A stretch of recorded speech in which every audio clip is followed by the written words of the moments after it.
kind of show you guys on a no start on the remote keyless entry Rams. This one I got called out to yesterday, and it had no power from the keys.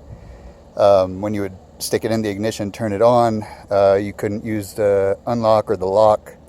Thought it was a dead battery at first, but turned out to not be. What ended up happening, we found that there was no power to the radio frequency hub, which controls all those functions. Quick and dirty of it is, found out which fuse powered it. It was this guy right here at that little 10. Had to access the RF hub so that we could check for power there. Mind you, did have to use the scanner to establish that there was no communication with that hub, and it controls everything. So it came back to the RF hub, which is back behind this panel, and verified there was ground, there was no power. With no power to that hub, then absolutely nothing works. Your dash looks like this. When you turn the key, nothing happens.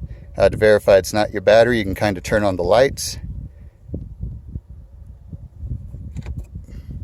Anyways, ended up finding a broken wire down here in the harness. That little power wire right there caused this truck to be able to go nowhere.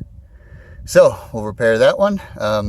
For reference, it's below the e-brake portion of the wiring harness. It's down a little bit, and it's just this little split right here was what gave me all the trouble, but it was actually the wire broke a few inches from it. So yeah, been working on that for about an hour and a half. Happy Wednesday morning.